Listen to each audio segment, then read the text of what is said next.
सत साहिब सतगुरुदेव की जय। बंदी छोड़ कबीर साहिब जी की जय। बंदी छोड़ गरीबदास जी महाराज जी की जय। स्वामी राम देवानंद जी गुरु महाराज जी की जय हो।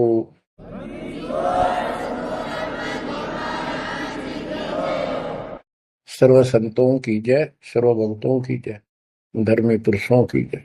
श्री काशी धाम की जय, श्री सुडानी धाम की जय, श्री क्रोथा धाम की जय, श्री बरवाड़ा धाम की जय। सत साहिब परम पिता परमात्मा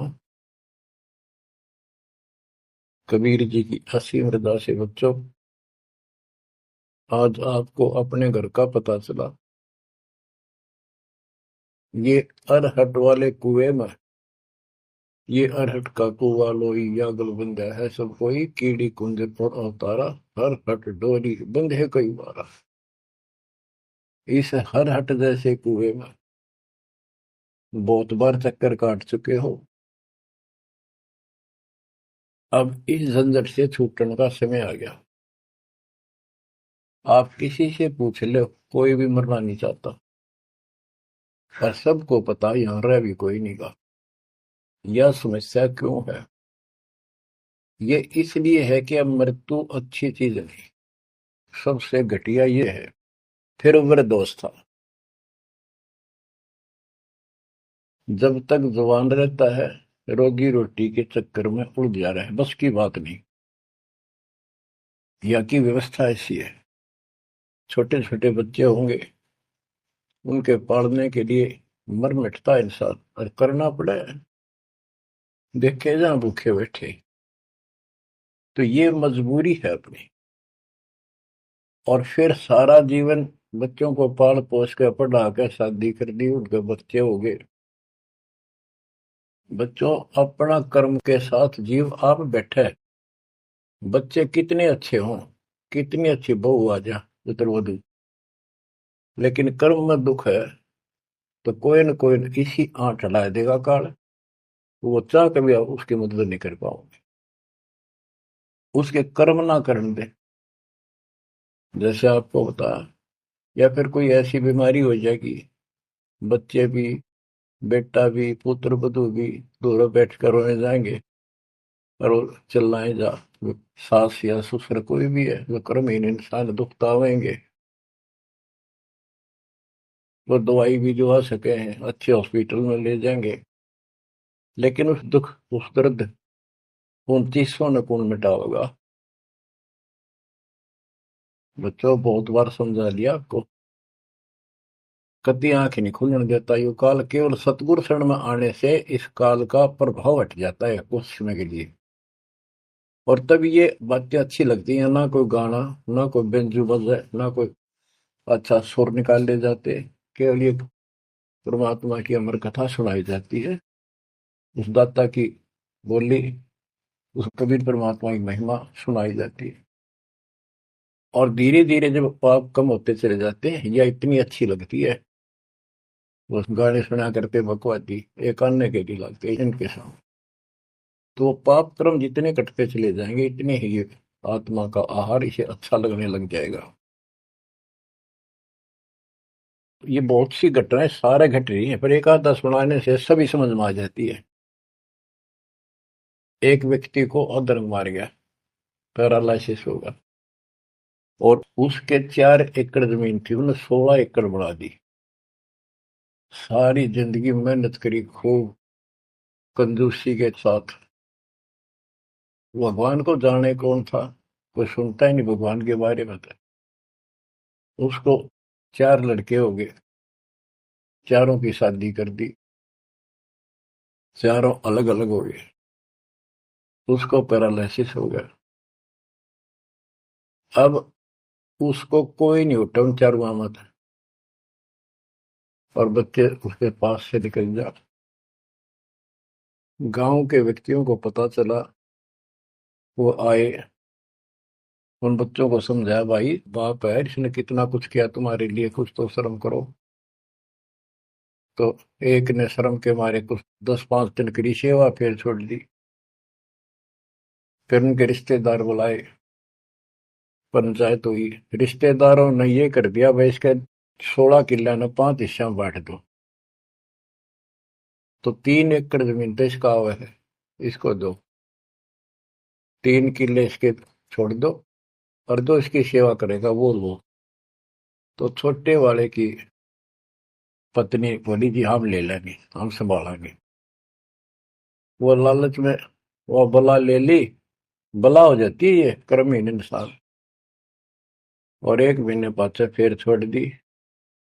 फिर गांव के व्यक्ति आए, मेरा भाई क्यों नहीं संभालते तुम? वो बोलिए किले भी ले लो, मारो बस का कोई सबके बीच में। तो गांव के लोगों ने एक नौकर किया, 3 एकड़ जमीन में से उसका जो खर्चा वर्ता उसको देने लगे। तो जब वो पंचायत हो रही थी, बताओ था एक आदमी, और हमने देखा कई जगह ऐसी घटना घटी। तो जब वो पंचायत में आ रहे थे, रिश्तेदार आ रहे थे, वो खाट में पड़ा पड़ा नाड़ नाड़ हल्ला है, और पोता आ गया उसका। उस पोते ने इतनी दूर खड़ा था वो, 5-7 फुट, नो करा नाड़ का नहीं। अब मेरे आजा, आजा लाड कर भाई नो, नाड़ नाड़ लर्ज की नो दिखा कर मैं इस पे प्यार करना चाहता हूँ, और वो दूर बात। तो वहां बैठे उपस्थित व्यक्ति बोले, इन बेटा ने तय कर दी इतनी छोटी मालस, इन पोते ही कसर रह रही है, ये करेंगे। तो यहाँ अध्यात्म ज्ञान आता है। जो काम करण का था कर्महीन ने वो तो करया कोई नहीं। जिस तक दुख भी टला हो, बेटा बेटी पुत्र वो दूर सब न अच्छा लगा हो। तो बच्चों यू काम करण का है, यह सबके साथ बढ़ जाएगी जाए भगवान की शरण में नहीं रहे थे। 3 बातों को देखकर दास को और अधिक दृढ़ता आने लगी और भगवान के प्रति तड़पने लग गया। ये सचमुच तो पहले देखा है सब पता, और भी सामान्य बातें देखी ना, बीमार हो तो भी माता पिता बैठे बैठे देखे जा, और वस्तु के लिए पुकारे जा, कोई सुनने तैयार नहीं था। कबीर साहब कहते बूढ़ा होकर पड़े खाट में, सुने बचन खारे, कड़वी बात सुना करेगा। और कुत्ते था उनका भी सुख कोई नहीं, ये छाती फूकण आ रही। पुत्र वधु कह के गई बूढ़ा बुढ़िया ने के ध्यान रखियो को कुत्ता बिल्ली ना बढ़ जाए अंदर। अब वो ध्यान रखे तुम्हें दिखे कुछ ना दिखे। और दोस्त आंख लागी, कुत्ता बढ़कर उसकी लस्सी दूसी गिरा गया। वो पानी लेकर आई तो उन्होंने कहा तारा इतना भी सुख कौन, तो कुत्ते ने रोक दो, छाती फूक दी तुमने मेरी। तो परमात्मा कह दे फिर ये एक वचन सुनोगे तुम, ये कथा सुनने को मिलेगी अमर कथा तुम्हारे को। जो काम करने का वो कर लो, भक्ति करो, और फिर देख घर में भी सुख, शरीर में भी सुख, और सारे बच्चे भी भक्ति मार्ग पर लग जाएंगे। बच्चे सत्संग में जाएंगे, उनके मन दया पैदा होगी, भगवान का डर होगा, उनको अपने कर्तव्य का ज्ञान होगा कि माता पिता की भी सेवा करनी चाहिए, इन में पाला पोसा है। दया बनती है अंदर इस ज्ञान से। तो बच्चों इस भक्ति इस सत्संग के बिना इंसान ऐसे जड़े डोका मर जाता है। और जब तक ये ज्ञान नहीं होता वो काम हमने सबसे उत्तम, और बस इतना ही ठीक है, वो अच्छा लग रहा था। तो यहाँ कबीर साहब कहते सतगुरु के उपदेश का सुनिया एक विचार, जय सतगुरु मिलते नहीं फिर जाते यम द्वार। वो दुख और आगे देखो, मृत्यु के बाद यम के दूत घसीट के ले जाएंगे धर्मराय के उस न्यायाधीश के दरबार में, फिर उनका फैसला होगा इसको नरक में डालो, इतने वर्ष, इतने दिन, इतनी घड़ी कैलकुलेटेड होते होंगे। यम के दूत उनको लेकर चलते तोड़ के तोड़ने क्यों, 1 लाख का हिसाब हो डेली, दे लट्ठा दे लट्ठा। वो नरक से वापस भाजे, उनका लठ मारे भाले ठोकर, जबरदस्ती लात मार के ठोकर मार के नरक में गिरे। कहते नरक द्वार में दूत सफर करते क्या चातान, पुन तक कबू ना छूटता, करता चारों खाली। नरक भोग का फिर 4 खानी में भरमता, कुत्ते गधे शोर बनता, और कभी ना लगता पार, सो फेरा सब मिट गया मेरे सतगुरु के उपकार। बच्चों समझ लो इन बातों को, और देखो मालिक की दया। ये बातें कदे हमने दादे परदादा कभी ना सुनी, माता पिता से नहीं सुनी। उसकी दया विदाता की, और आज ये अच्छी लगे और बात एक भी अच्छी नहीं लगती। वो तो बेतुकी बातें हैं। थोड़ी देर बातें करनी पड़ती है इधर उधर की, 2 मिनट बाद में सोचा ही या तो जा अपना परमात्मा ने याद करे। तो यह लगन अलग से लगेगी, इस सत्संग से लगेगी, और भक्ति सुमन दान करोगे या सेवा, ये सारे मिलकर आपको निर्मल करेंगे। आपको हर तरह से शक्ति आत्मा को मिलेगी। भोजन खाते हैं तो उसमें सभी प्रोटीन सब प्रकार के खाने होते हैं, तभी स्वस्थ शरीर रहता है। इस प्रकार हमने सेवा भी, जिसी बोले सुमन भी, दान भी, ये करना पड़ेगा। और मर्यादा का निर्वाह परहेज भी रखने पड़ेंगे, तभी आत्मा स्वस्थ होगी, मोक्ष प्राप्ति योग्य होगी। बच्चों, धन है आपके माता पिता जिनसे जन्म हुआ। आपकी किस्मत को अगर व्याख्यान करने लगो, आपकी किस्मत का वर्णन करो, कोई शब्द नहीं दास के पास। इतनी अच्छी किस्मत लेकर जन्मे हो तुम। आपका मनुष्य जीवन इस समय, मनुष्य जीवन के बाद फिर आपको शरण मिल गई। गजब अजब बात तो यह है कि आपको शरण मिल गई। आप देखो, नाम लेने तो पहले आप किस स्थिति में थे, क्या करा करते, सारा दिन कोहरे डले डोला करते, और मजदूर काल के मजदूर थे, बस पेट के मजदूर, माचे माचे अंडा थे। कोई भी अच्छा काम चाह कर भी नहीं कर पावा थे। आत्मा भी अच्छी थी, तो आपके नर्म भी थे, दया थी, भाव था, सारा था, भगवान की चाह भी थी, पर ऊपरली सी थी, काम चलाऊ सा था। और नाम लेने से पहले जब आपने स्टार्ट किया इस मार्ग को, देख मन कितनी बगावत करे था। ये कैसे हो सकता है, ऐसे कैसे हो सकता है, हमने तो ये पूजा की, हमने ये देखा, ये सुना। तो काल ने परमात्मा से पहले कहा था कि तुम्हारा जो हंस जाओगा ज्ञान बताने के लिए, उससे पहले कहते देवी देव धाम तो जुआओ, तीर्थ व्रत और ये झूठे जब तब मन लाओ। इस तरह की सारी शास्त्रों की साधना से इनको इतना मूर्ख बना दूंगा कि कोई भी उसके ज्ञान को सुनेगा नहीं। जाओ योग जीत संसारा, जीव न माने कहा तुम्हारा, जीव तुम्हारा कहा न माने, हमारी ओर हो बात बखाने। हमारी ओर होकर बात विवाद करेंगे तुम्हारे साथ। बच्चों, इन बातों को याद रखो। इस जीवन की सफलता है कि इसमें परमात्मा प्राप्ति हो। आप इसके निकट आ चुके हो। आपने जो भक्ति स्टार्ट करी, आपकी यही दशा थी। कति मन मान कर राजी नहीं था, और उस दाता देखो अपने बच्चों को कैसे कैसे कैसे कोई न कोई भेज के अपना बान भाई रह रह कर कथा सुनाई। कभी अच्छी लगी, कभी ना लगी, धीरे धीरे पाप करते गए, सुनते चले गए। कहते सो सब सिदर मैं करूं अपने जन के काज, हरने से पूजो मार दो नरसिंह दर के साज। इब्राहिम सुल्तान के साथ कितने खाड़े कर दिए, कितना पीछे पड़ गया जाता अपने बच्चे को नरक से निकालने के लिए। यही दशा अपनी थी। उस दाता ने कोई न कोई कारण बना के अपने को राह दिखाया है। हरी बच्चों, समझो इस मार्ग को, क्योंकि ये कथा जो सारी सुनाई जाती है, ये आत्मा को सहारा देती है। ये आत्मा बहुत सतर्क हो जाती है, इन पर सब पर विचार करती है, तब इस मन को साइड कर देती है कि बस बहुत हो लिया। आप देखो क्या हाल है, कल न पशु बन जाओगे, और पहले पैरानी कितनी बार बन लिए। तो परमात्मा आपको बहुत लंबे समय से तैयार करते करते करते करते आ रहे, और आप भी लगे रहे। जैसे भी जितना दाव लगा जिस जन्म में आप करके, फिर काल का प्रभाव ज्यादा था, नहीं पार बसाई छूट गया मार्ग। जो गुरुद्रोही हो जाते हैं ना, वो सदा के लिए खत्म हो जाते हैं। वो तो अरबों खरबों वर्षों तक धक्के खाओगे। आप विमुख होते रहे, जैसे राबिया विमुख हुई।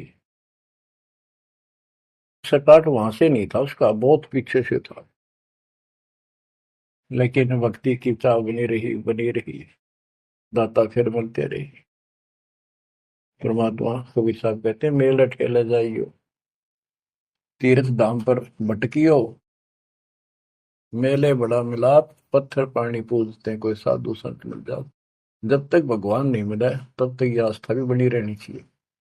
इसलिए परमात्मा कुछ लोगों को जो संस्कार तो निकाह होता है, कोई मत्था टेक के जाके, और कुदरती वो संस्कार आ जाता, उसकी आस्था बनी रहती है वहां पर, तो भगवान में चाह बनी रही।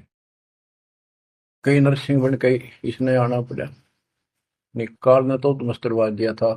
प्रहलाद भगत की आस्था खत्म हो जाती, दाता रक्षा नहीं करते, सारे समाज में आस्था खत्म हो जाती मनुष्य जीवन में, कि भगवान है ही नहीं करे। अरीसा दिखा दिया भगवान, आज तक याद है भगवान है। इसलिए हमारी चाह बनी रही परमात्मा के प्रति। तो बच्चों, परमात्मा की असीम रजा आपके ऊपर। परमात्मा 600 साल पहले हमें राह दिखाने लगे थे, और उसी समय से आज तक बीच में अपने संत गरीबदास जी को बीच में मिले, इस भक्ति को फिर से जीवित कर गए, इस अध्यात्म ज्ञान को फिर से कभी खम्भ रोप गए। इनके माध्यम ये यथार्थ ज्ञान देख, और 300 साल से अमर ग्रंथ यहाँ पढ़ा करते थे गरीबदासी, गरीबदास के 12वें पंथ वाले। मेरे गुरुदेव के अतिरिक्त किसी के पल्ला नहीं पड़ा। उन्होंने दास को दिया ये खजाना, उसके पास गहनता से इसका अध्ययन किया, आशीर्वाद उनका रहा। आज ये खजाना खोल दिया, गुरुदेव का आशीर्वाद, कबीर साहब का वचन, 5505 कलयुग बीत चुका, तो ये खेल तो होना ही था। और यह गंगा आएगी, मोक्ष करने वाली असली गंगा, ये है सत्संग। इसमें जो स्नान करेंगे, सत्संग सुनेंगे, मोक्ष तो इन आत्माओं का होगा। अब्राहिम सुल्तान को कैसे निकाला, उसके कोरडे तक खाए मालिक ने अपने बच्चे के, बता के लागत था, क्या नाता था उससे। अब यहां विचार कर लो, उसका हमारे से क्या नाता है, कितना गहन नाता है। वो हमारा पिता है, वही हमारी माँ है। उस परमात्मा में हमारे प्रति माँ और पिता दोनों का मोह है, कितना जबरदस्त हो सकता है वो देखो। तुम अपनी गलती से फंस गए, पर वो बैठा उस पर भी नहीं जाता खाली, कि कुछ तो निकालो काल के जाल से। आप आंख खोलो, इस मार्ग को दृढ़ता से ग्रहण करो, बच्चों वाली बातें छोड़ दो। सारा संसार एक तरफ हो जाए, आपने एक तरफ होना पड़ेगा। जैसे मीराबाई को कहा उसकी माँ ने, सत्संग में जाना मीरा छोड़ दे, आए मारी लोग कर तकरार, सत्संग में जाना मीरा छोड़ दे, सत्संग में जाना मेरा ना छूटे री, सत्संग में जाना मेरा ना छूटे री, तारी चाहे जल कमरो संसार, सत्संग में जाना मेरा ना छूटे। इस दशा में, इस स्थिति में आपको आना पड़ेगा। ये संसार साथ नहीं जाएगा, ये संसारिक व्यवहार आपका कति काम नहीं आऊगा। ठीक है, बेशर्म होना भी नहीं, जितना हम समाज में सहयोग कर सकते उस तरफ में रहना पड़ेगा। प्यार दें सबको, नमस्कार करें, बड़े छोटे की कदर करें, अच्छा व्यवहार करें, हेल्प करें। लेकिन जहां अपने भक्ति में बाधा हो, उस पर नमस्कार करें, हाथ जोड़ लें दूर से। बच्चों, गरीबदास जी बताया है, गोरख से ज्ञानी गणे और सुखदेव दती जिहान, सीता सी गो भारिया संत दूर स्थान। पुण्यात्मो, आपको अध्यात्म सिलेबस, ये अध्यात्म का पाठ्यक्रम पढ़ाया जा रहा है। दास टीचर है और इसको बार बार रटवाऊंगा, बार बार समझाऊंगा, क्योंकि टीचर सारा साल उस सिलेबस को रह रह कर रिपीट करवाया करे, तब बच्चों के आत्मा में, उसके मन में, बुद्धि में वो सेट होता है। तो बच्चों, आपको ये सिलेबस 10 बार बार रिपीट कराएगा और ध्यान से उत्सुकता से सुनते रहना। परमात्मा के ज्ञान को, सत्संग को सुनो जब कति एकाग्र चित्त से सुनो। गरीब गोरख से ज्ञानी घने, सुख देव दती जिहान, सीता सी बहु भारिया संत दूर स्थान। अब आपको अमर ग्रंथ की अमर वाणी का कुछ अंश सुनाऊंगा। जैसे दास की बुद्धि काम करेगी, इसको सरल भी बनाऊंगा।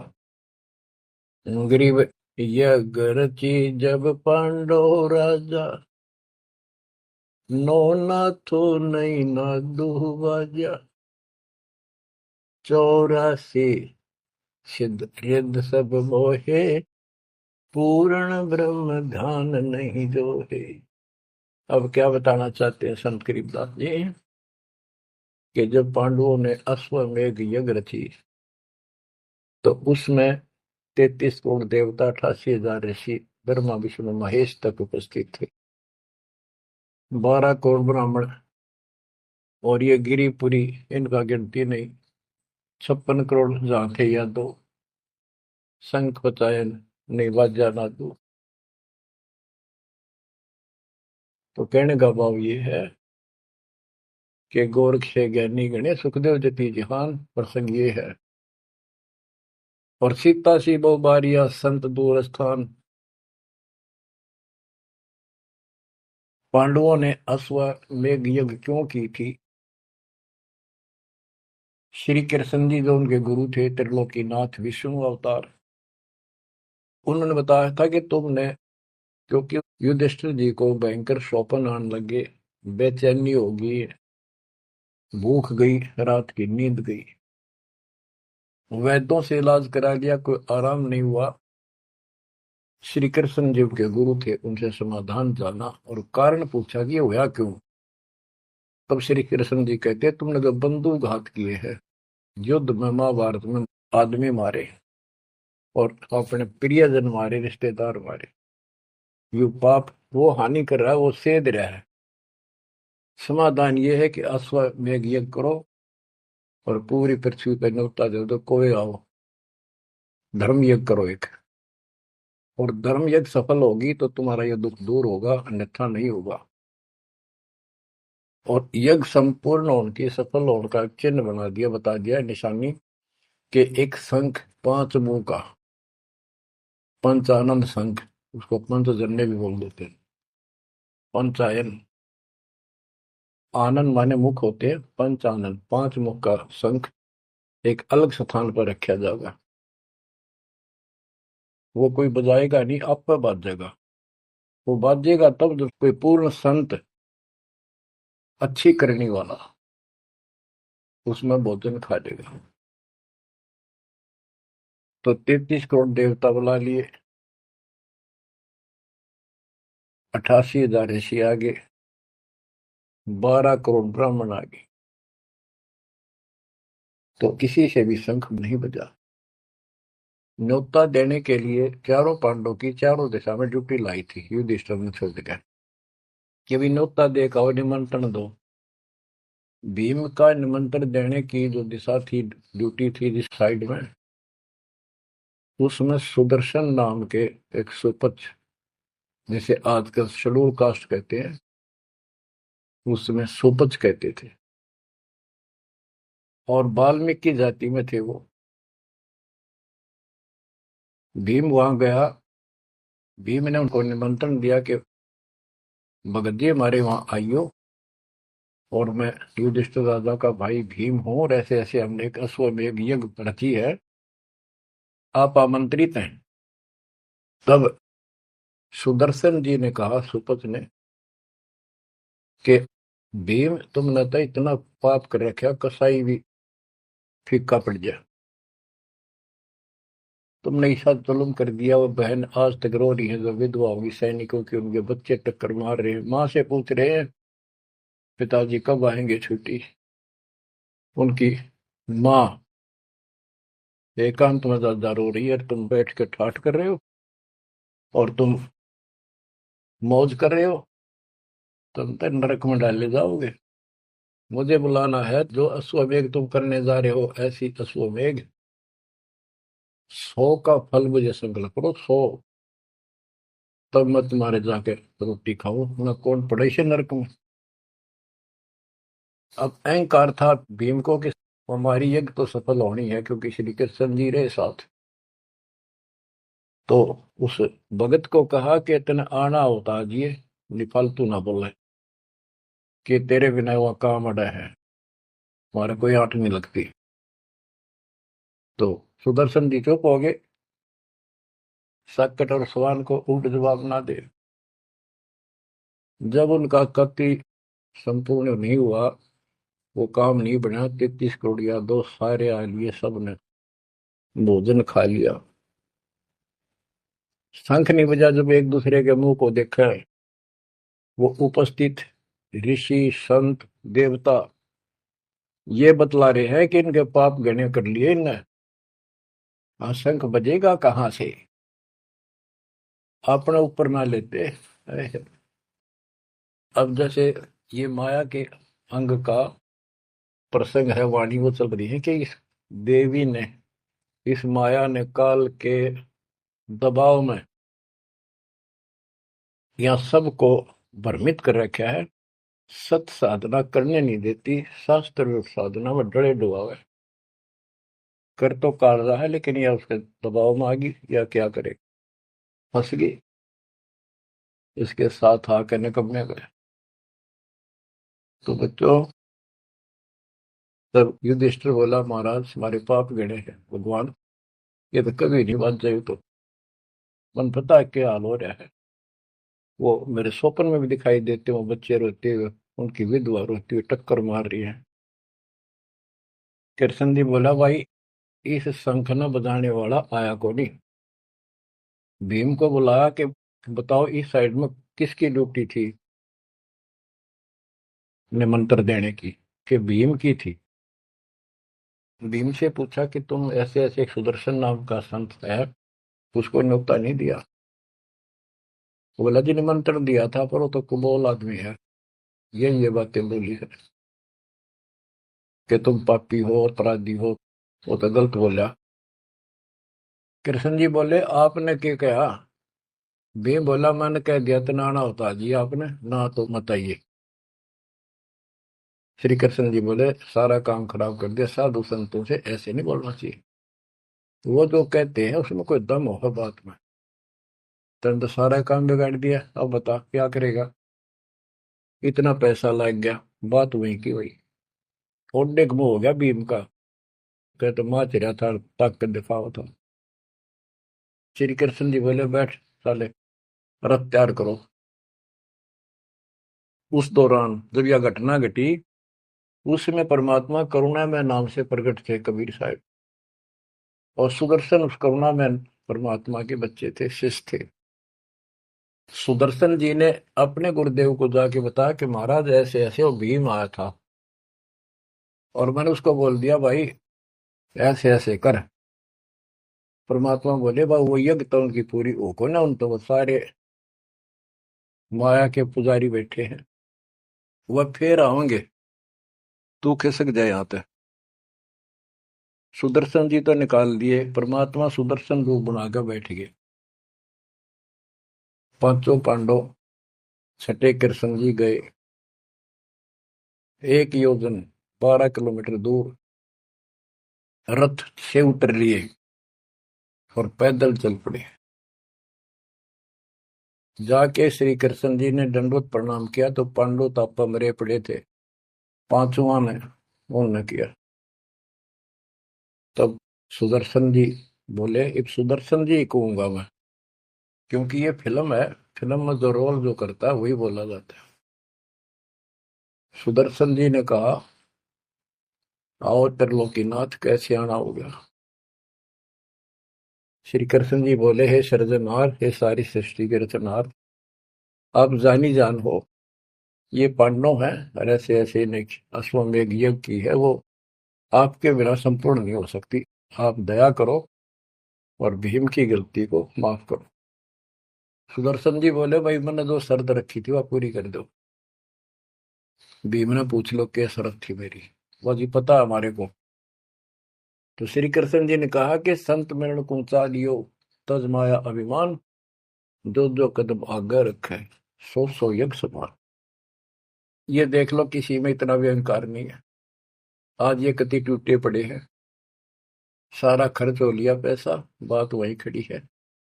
और वहां से लेकर यहाँ तक हम आए हैं, जितने हमारे कदम बढ़ते हैं वो सौ सौ यज्ञ समान, वो एक कदम एक यज्ञ के समान है। अपनी सौ रख लो, बाकी हमारी जोड़ी में डाल दो, हमारा भी कल्याण हो। यानी आदिन्य का भाव संत के सामने होना चाहिए। संत के साथ भगवान होता है, भगवान को अहंकार कभी पसंद नहीं। तब साधु भूखा भाव का, धन का भूखा ना, ना किसी में माँ का भूखा। उससे पहले जब पहली बार यो भीम गया था तो निमंत्रण देने, एक तालाब में नहा का आया था और उसमें खूब गोते मर मर नहाया, पैर भी नहीं टिके थे। सुदर्शन जी बोले कि भीम, यह मेरी माला तार के दिए खुट्टी पर था। भीम चला, खुट्टी पर हुआ माला सुमरनी तारन लग गया। उस पर उतरी नहीं, टस से मस नहीं हुई, पसीने आ गए। जब सुदर्शन जी बोले, भीम उधर बड़ी डींग मारा था कि युद्ध नहीं जीता जाता, एक का मारू था 10 मरे थे। अरे ये माला ना उठी तेरे थे, छोड़ के आ गया, दूर खड़ा हो गया। और कोई दिखाना भी जरूरी था कि कुछ है इसके पल्ले, ना तो उनके मन में फिर दूसरा देता। ऐसे हाथ किया परमात्मा ने, वाला अपने आप उठ के उनके हाथ में आ गई।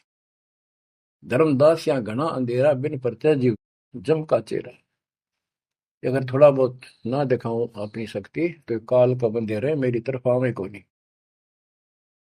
उस दिन तो बड़ी बात बोल रहा था भीम, और सुन ले, तेरे जैसे पहलवान बहुत होगा जाएंगे। जिसमें तू उस दिन स्नान करके आया था ना, वह खोपड़ी थी उस कुंभकर्ण की। खोपड़ी, ये सिर का ऊपर ऊपर का कटोरा, जिसमें तेरे पाँव भी न टेके, ऐसे ऐसे होकर जानिए बकवादी। भक्ति बिना बात नहीं बने बच्चों। तो जब परमात्मा यानी सुदर्शन जी रथ में बैठकर उनके साथ वहां पहुंचे, द्रौपदी ने देखा कि कौन सा है संत, पता चला यू एक केला यू है होगा। तो तभी उसके मत्था ठन गया कि इससे क्या होता, ये इतने ऋषि में ऋषि बैठे तपस्वी फलाना।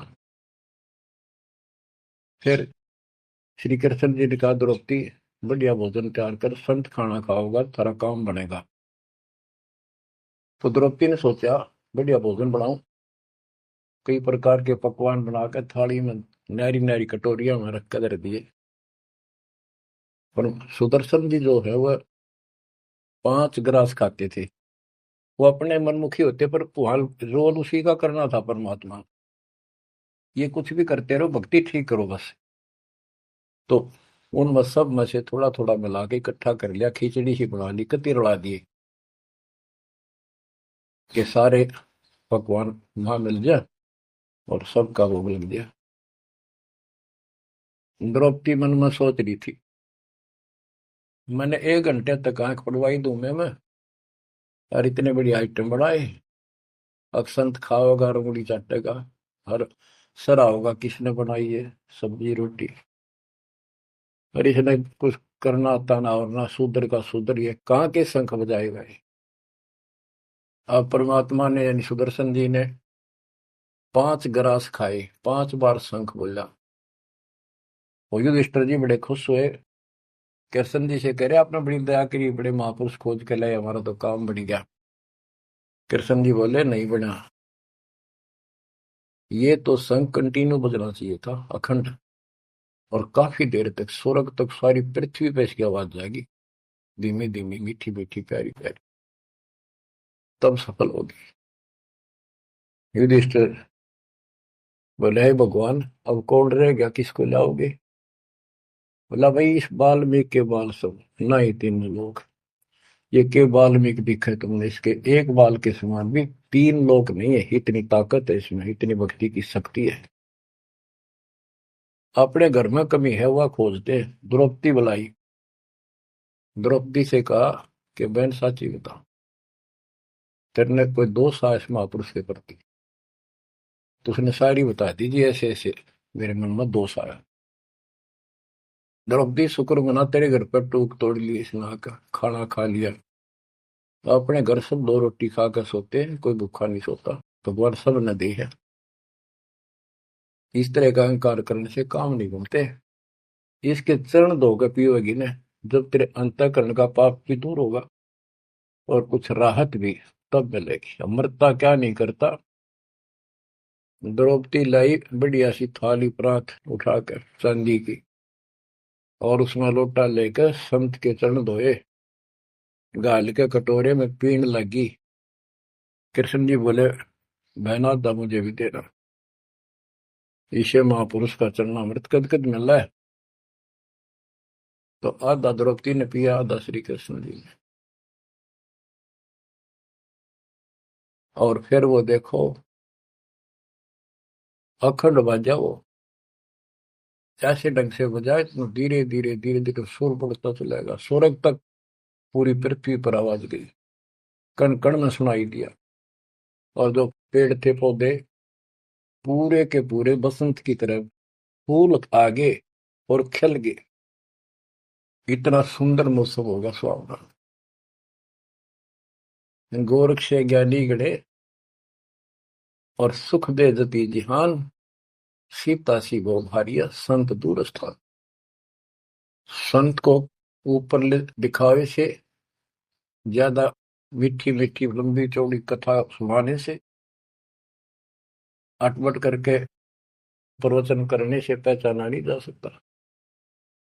तो बच्चों, न जीव की सी बुद्धि है को पहचान दे, पहचान लिए होते तो कबीर भगवान आए न थे, संत गरीबदास जी आ रहे कहने गए। अब बच्चों आपको थोड़ी सी अमृत वाणी सुनाता हूँ। ग्रीव फिर पांडवों की यज्ञ में शंख पंचायन टेरे, 12 कोटि पंडित जहां पड़ी सबन की मेरे। यज्ञ रची जब पांडव राजा, नौ नाथों ने नादू बाजा। उस यज्ञ में 9 नाथ, 84 सिद्ध, 33 करोड़ देवता, 88,000 ऋषि, 12 करोड़ ब्राह्मण और 56 करोड़ यादव, जो श्री कृष्ण के वंशज थे, जो पांडवों के रिश्तेदार थे। क्योंकि श्री कृष्ण जी की बहन सुभद्रा अर्जुन के ब्याही थी। या क्या कहते हैं, यज्ञ रची जब पांडव राजा, नौ नाथों ने नादू बाजा। 84 सिद्ध रिधि सब मोहे, पूर्ण ब्रह्म ध्यान निजो है। अब माया के उनकी वाणी पर देखो छिए, इन्होंने बताया है कि 84 सिद्ध 9 नाथ ये रिद्धि सिद्धि में उलझा रखे थे। 84 सिद्ध रिद्धि सब मोहे, इन्होंने पूर्ण ब्रह्म ध्यान नहीं जो है, पूर्ण परमात्मा की भक्ति नहीं करी।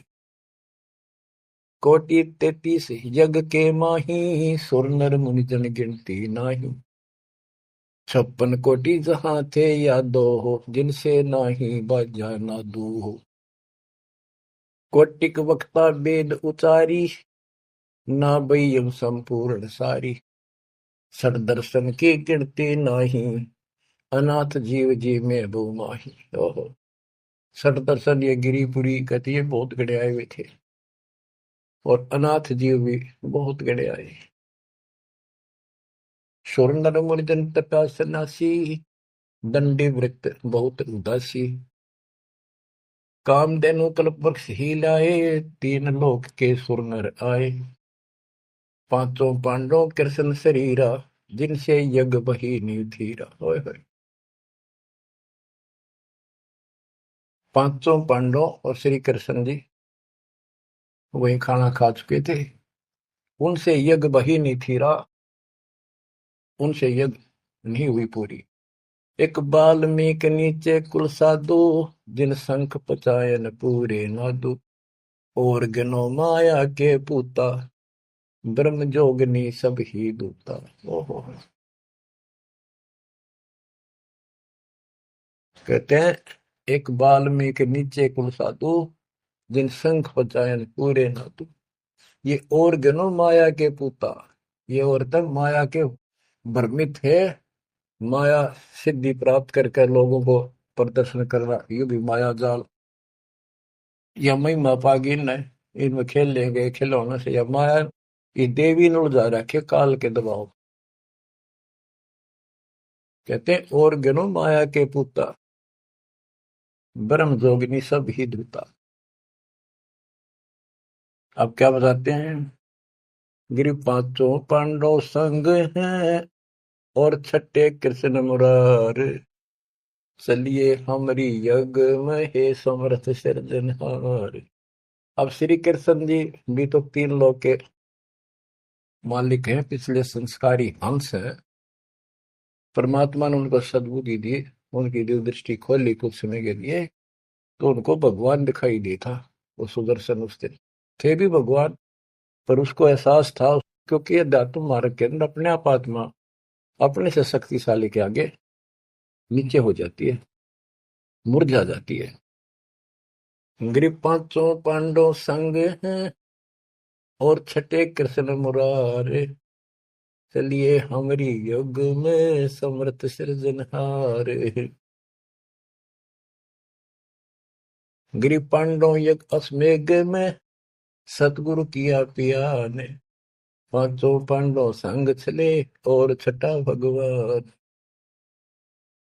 गिरि पांडव यज्ञ अश्वमेध में, वाल्मीकि की बे। शंख पचायन बजाइया, राख्या नहीं संदेह। गिरिव सुपच रूप धर आइया, सतगुरु पुरुष कबीर। तीन लोक की मेदनी, सुर नर मुनिजन भीड़। ओह, कहते हो सुपुच का रूप धरकर स्वयं सतगुरु परमेश्वर कबीर जी आए, जहां पर तीन लोक की सेना बैठी थी मेदनी, या दुनिया भरी पड़ी थी। 33 करोड़ देवता, 88,000 शेरियो, 56 करोड़ यादव। 33 कोटि यज्ञ में आए, 688 सारे। 12 कोटि वेद के वक्ता, सुपच का शंख बजा रे। के 33 करोड़ देवता, 88,000 ऋषि, 9 नाथ, 84 सिद्ध, 12 कोटि वेद के वक्ता ब्राह्मण, ये सारे वहां पर बैठे थे। उन तो ये छोटा सा काम नहीं हुआ, 3 ताप के अंतर्गत पांडव दुखी हो रहे थे। तुम कौन राम का जपते जापम, तात कटे ना तीनों ताप। तो बच्चों, परमात्मा की आपके ऊपर असीम रजा है, आपको पूर्ण परमात्मा की भक्ति मिली, पूरा सतगुरु मिला, आपको मोक्ष दी दाता सच्चाई।